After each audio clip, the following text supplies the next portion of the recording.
Apa kabar? Ya, semoga anak-anak semua dalam keadaan sehat dan dalam lindungan Allah Subhanahu wa Ta'ala. Pada kesempatan kali ini, Bapak akan menyampaikan atau mendapat amanah dari sekolah untuk menyampaikan program sekolah. Sebelum itu, perkenalkan terlebih dahulu. Nama Bapak adalah Taufik Mei Haryanto. Bapak di SMP Negeri 1 Sakti mengajar pelajaran PPKN. Jadi semoga nanti suka ya dengan pelajaran PPKN. Pada kesempatan kali ini, program sekolah yang akan disampaikan adalah tentang sekolah bermutu, sekolah ramah anak, sekolah model, sekolah inklusi, dan penilaian. Sekolah bermutu. Sekolah bermutu ditandai pengelola yang bermutu, yang terdiri dari kepala sekolah, guru, dan tenaga kependidikan lainnya yang didukung orang tua melalui komite sekolah. Pengelolaan manajemen yang bermutu dan penyediaan sarana dan prasarana yang memadai yang didukung oleh sumber daya mumpuni berfokus pada upaya untuk mencegah masalah yang muncul dengan komitmen untuk bekerja secara benar dari awal. Ciri sekolah bermutu. Sekolah bermutu harus mengacu kepada sumber daya manusia yang bermutu, karena akan melaksanakan pengelolaan yang bermutu pula. Pengelolaan dan pelaksanaan yang bermutu akan mampu menyiapkan siswa yang bermutu dan berkualitas. Bahasa sederhananya adalah manusia yang berkualitas atau kualitas manusianya. Nah, untuk SMP Negeri 1 Sakti, insya Allah guru-gurunya sudah bermutu dan berkualitas. Banyak dari guru sudah memiliki sertifikat pendidik, serta sudah S2 dan S1. Selanjutnya, sekolah inklusi. Menurut Permendiknas 70/2009, pendidikan inklusif bagi peserta didik yang memiliki kelainan dan memiliki potensi kecerdasan dan atau bakat istimewa. Pendidikan inklusif di Indonesia. Pendidikan inklusif dimaksudkan sebagai sistem layanan pendidikan yang mengikutsertakan anak berkebutuhan khusus. Sekolah inklusi adalah tempat di mana anak-anak berkebutuhan khusus dapat belajar bersama dengan anak-anak reguler lainnya. Namun, anak berkebutuhan khusus tetap didampingi oleh guru pendamping selama kegiatan belajar mengajar.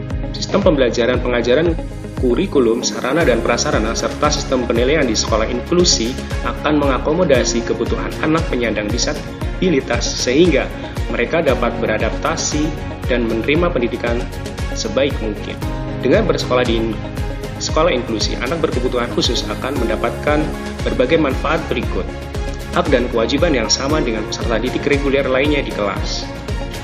Berbagai fasilitas untuk belajar dan mengembangkan diri terhadap diri keterbatasan. Dorongan untuk lebih percaya diri. Kesempatan untuk belajar dan menjalin persahabatan bersama teman sebaya.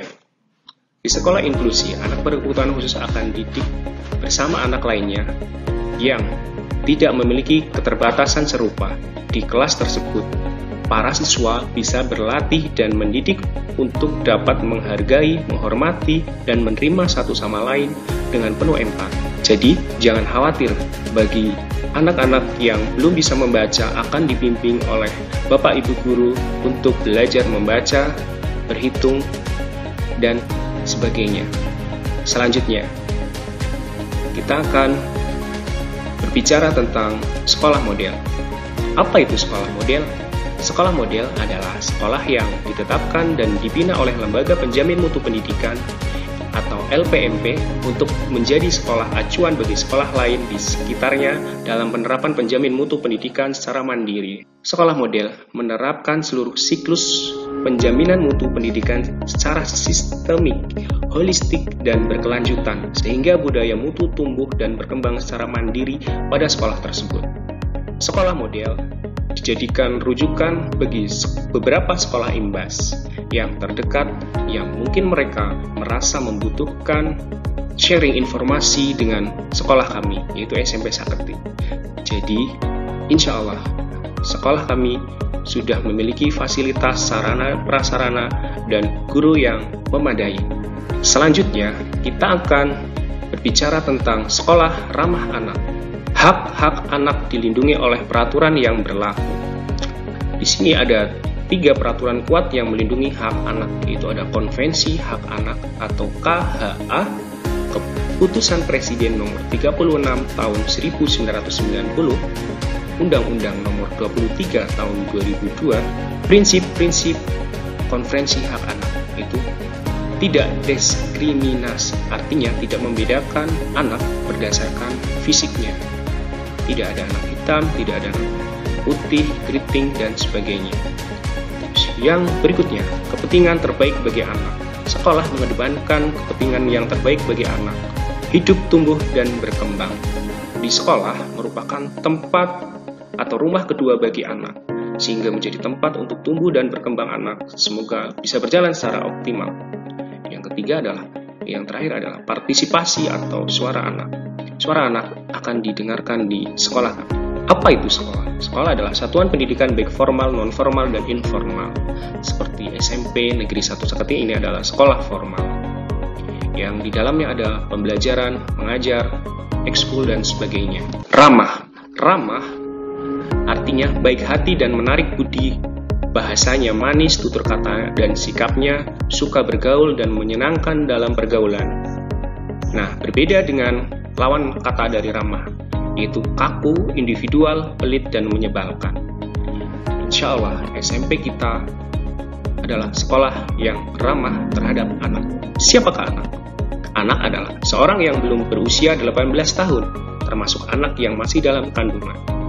Jadi, siswa SMP 1 Saketi dari kelas 7 sampai kelas 9 masih disebut sebagai anak menurut undang-undang. Apa itu sekolah ramah anak? Sekolah ramah anak adalah satuan pendidikan formal, non-formal, dan informal yang mampu memberikan pemenuhan hak dan perlindungan khusus bagi anak, termasuk mekanisme pengaduan untuk penanganan kasus di satuan pendidikan. SMP Negeri 1 Saketi sudah masuk ke tahun keempat dalam menjalankan sekolah ramah anak. Dengan mengevaluasi berbagai hal, insya Allah sekolah ramah anak di SMP Negeri 1 Saketi akan semakin baik, terus membaik, dan semakin baik. Tempat anak mendapatkan perlindungan ada di sekolah, di rumah, dan di tempat lainnya. Jadi anak-anak itu masih harus dilindungi. Jangan khawatir, kalau ada apa-apa bisa disampaikan ke orang tua, bapak ibu guru, atau ke teman sebayanya. Jangan disimpan sendirian. Tujuan sekolah ramah anak adalah melindungi hak anak di satuan pendidikan. Penilaian, ini adalah yang terakhir. Penilaian akan disampaikan, yaitu ada macam-macam penilaian. Ada nilai tugas. Nilai tugas ini adalah normalnya 1 bulan itu 1 nilai tugas untuk setiap mapelnya.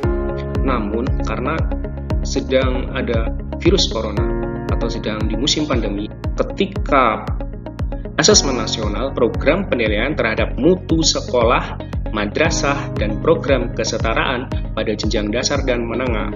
Jadi asesmen tidak untuk menilai kemampuan siswa dan tidak untuk menentukan kelulusan siswa, melainkan untuk mengevaluasi dan mengetahui keberhasilan program di sekolah. Mutu satuan pendidikan dinilai berdasarkan hasil belajar siswa yang mendasar, yaitu literasi, numerasi, dan karakter. Literasi adalah kemampuan dalam memahami sebuah bacaan. Numerasi, kemampuan dalam angka-angka seperti matematika, IPA, dan sebagainya.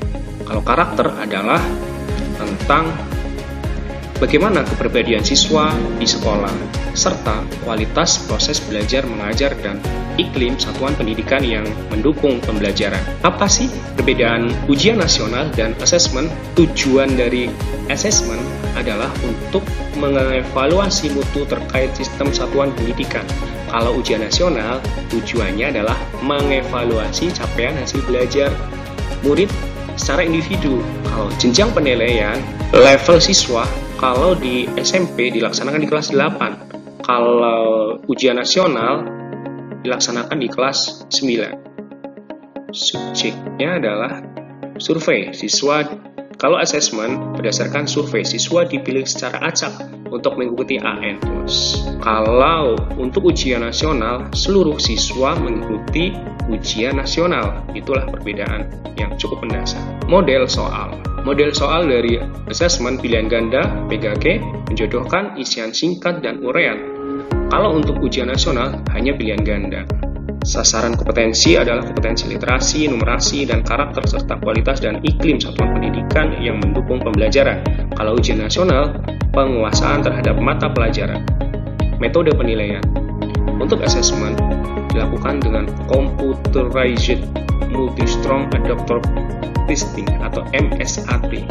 Kalau untuk ujian nasional yaitu dengan CBT, Computer Based Test, dan Paper Based Test atau PBT. Kurang lebih itu yang dapat Bapak sampaikan.